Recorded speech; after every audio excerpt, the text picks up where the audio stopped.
Bismillahirrahmanirrahim. Assalamualaikum warahmatullahi wabarakatuh. Perkenalkan, nama saya Aditya Nur Rahman dengan nomor induk 230303265, salah satu mahasiswa ilmu komunikasi kelas E. Video ini adalah video tugas UTS mata kuliah teori komunikasi. Oke, di video ini saya akan mereview ulang beberapa materi yang pernah kita pelajari di kelas. Oke, dari kelompok 1, yang pertama mari kita bahas tentang filsafat ilmu. Filsafat ilmu adalah salah satu cabang dari filsafat yang mempertanyakan tentang sifat, asal-usul, metode, dan batasan-batasan pengetahuan manusia. Filsafat ilmu bertujuan untuk memahami bagaimana pengetahuan itu dibangun, bagaimana kita tahu apa yang kita tahu, serta bagaimana pengetahuan itu dapat diuji dan dapat dipertahankan. Nah, filsafat ilmu ini memiliki beberapa macam. Macam yang pertama adalah ontologi. Ontologi adalah cabang filsafat yang mempelajari tentang keberadaan dan hakikat dari segala sesuatu. Dalam bahasa Yunani, ontologi berarti studi teori atau ilmu wujud. Salah satu contoh dari ontologi adalah ontologi komputer, ilmu yang mempelajari tentang entitas komputer dan bagaimana ilmu itu bisa terjadi. Yang kedua adalah epistemologi. Adalah salah satu cabang ilmu filsafat yang berkaitan dengan hakikat atau teori pengetahuan, sains.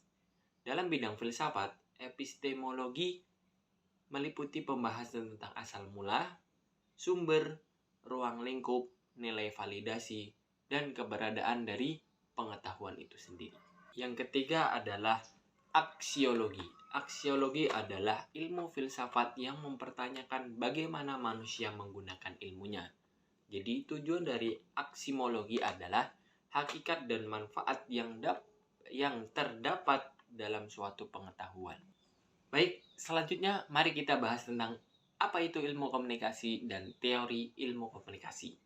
Ilmu komunikasi adalah ilmu yang mempelajari bagaimana cara kita menyampaikan pesan secara efektif dan efisien untuk dapat menghasilkan akhir yang kita inginkan. Ilmu komunikasi adalah ilmu yang berhubungan dengan pemanfaatan teknologi dan penemuan baru seiring perkembangan zaman. Contohnya, perkembangan internet, penemuan-penemuan baru, pengaruh media, tren hiburan yang sedang populer, dan faktor-faktor lainnya.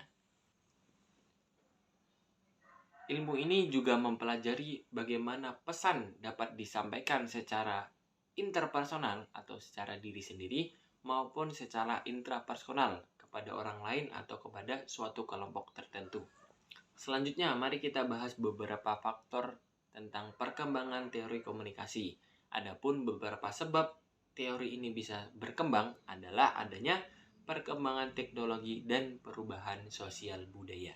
Dari filsafat ilmu dan ilmu komunikasi yang tadi kita pelajari, dapat kita simpulkan bahwasanya banyak cara-cara yang dapat kita lakukan untuk berinteraksi kepada orang lain.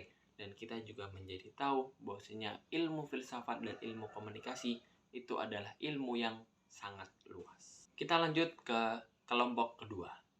Dalam komunikasi, terdapat konsep dasar yang meliputi pengirim, pesan, saluran, penerima, konteks, feedback, gangguan, tujuan, interaksi, dan keterbukaan. Ini semua membentuk dasar pemahaman tentang bagaimana komunikasi itu terjadi. Definisi komunikasi. Suatu proses penyampaian pesan berupa gagasan, pemikiran, atau informasi baik melalui tulisan, lisan, ataupun melalui media. Dalam konteks ini, komunikasi melibatkan interaksi antara komunikator atau pengirim pesan dan komunikan atau penerima pesan dengan tujuan agar dapat dipahami atau mempengaruhi perilaku perubahan dalam pengetahuan dan sikap. Teori dan konsep ilmu komunikasi. Teori komunikasi merupakan pemikiran dan konsep yang membantu kita memahami proses komunikasi secara mendalam. Berbagai teori ini dikembangkan oleh para ahli komunikasi untuk menjelaskan bagaimana pesan disampaikan, diterima, dan dipahami oleh manusia. Lanjut ke kelompok ketiga, paradigma ilmu sosial. Paradigma ilmu sosial adalah suatu cara pandang yang digunakan dalam mencari keberadaan tentang realitas dalam kehidupan sosial. Paradigma ini dalam perkembangan terbagi menjadi tiga: paradigma struktural fungsional, paradigma interaksionis simbolis, dan paradigma konflik. Paradigma struktural fungsional menganggap aturan, peran sosial, dan status sosial sebagai bagian dari fakta sosial. Sedangkan paradigma interaksionis simbolis menekankan pentingnya interaksi sosial, makna simbolis, dan konstruksi sosial dalam membentuk realitas sosial. Paradigma konflik menyoroti ketidaksetaraan, ketergantungan, dan pertentangan dalam masyarakat. Selanjutnya kita lanjut ke kelompok 4. Di kelompok 4 ini kita akan membahas macam-macam teori komunikasi. Yang pertama ada retorika. Seni berbicara dan menulis secara efektif untuk mempengaruhi pendengar atau pembaca. Yang kedua, semiotik. Ilmu yang mempelajari tentang tanda-tanda dan makna yang terkandung di dalamnya. Dalam semiotik, tanda-tanda dapat berupa kata, gambar, unsur, suara, gerakan, dan ekspresi lainnya. Yang ketiga adalah fenomenologi, studi mengenai pengalaman dan bagaimana pengalaman itu terjadi. Pengalaman yang dimaksud adalah pengalaman yang subjektif dan intensionalitasnya. Yang keempat adalah psikologi, ilmu yang mempelajari usaha untuk memprediksi, menguraikan, dan mengendalikan peristiwa mental dan perilaku dalam komunikasi. Psikologi memainkan peran penting karena memahami bagaimana individu berperilaku dan berkomunikasi. Yang kelima adalah sosial. Sosial dalam ilmu komunikasi merujuk pada bagaimana komunikasi mempengaruhi struktur sosial, budaya, dan kekuasaan dalam masyarakat. Yang keenam, simbemetik. Suatu sistem yang dapat mengendalikan umpan balik sendiri atau disebut self-regulated feedback. Yang ketujuh, sosiokultural. Pemahaman tentang bagaimana cara kita memahami makna, aturan, dan peran dalam komunikasi. Dan yang terakhir adalah kritis. Kelompok 5.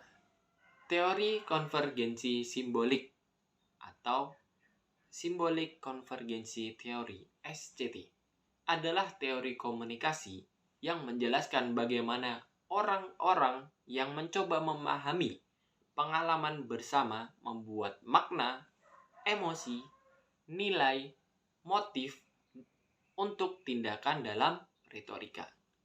Teori ini didasarkan pada hasil penelitian Robert Bellis tentang komunikasi dalam kelompok-kelompok kecil yang kemudian dikenal sebagai fantasidem. Ernest Burman kemudian meminjam gagasan tersebut untuk mereplikasinya ke dalam tindakan retoris masyarakat dalam skala yang lebih luas. Teori ini mengandung 3 unsur: komunikasi yang berulang, ilustrasi, dan proses individu yang mulai berbagi dan berhenti untuk berbagi. Lanjut, teori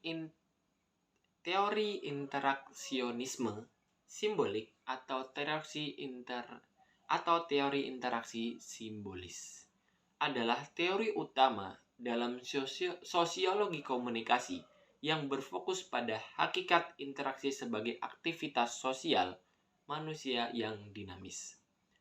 Mengasumsikan bahwa individu pada dasarnya adalah aktif, reflektif, dan kreatif, menafsirkan dan menampilkan perilaku yang kompleks dan tak terduga.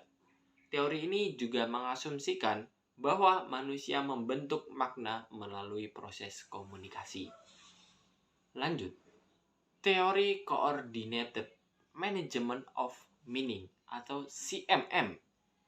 Teori manajemen makna terkoordinasi adalah kajian tentang aksi dan reaksi saat melakukan interaksi sosial.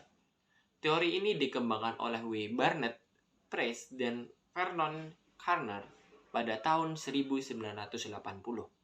Berfokus pada diri dan hubungannya dengan orang lain, serta mengkaji bagaimana seorang individu memberikan makna pada suatu pesan.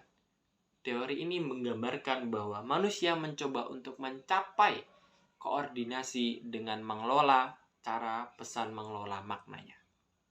Selanjutnya, teori pelanggaran harapan, Expansiviolitas Theory, EVT, adalah teori komunikasi yang menafsirkan bagaimana individu merespon pelanggaran norma dan harapan sosial yang tidak terduga. Teori ini dikembangkan oleh Jackie Bargon, seorang profesor komunikasi. Teori EVT ini didasarkan pada 3 konstruksi pokok, yaitu harapan, pelanggaran harapan, dan valensi ganjaran. Mungkin itu saja review materi dari saya. Kurang lebihnya saya minta maaf. Wassalamualaikum warahmatullahi wabarakatuh.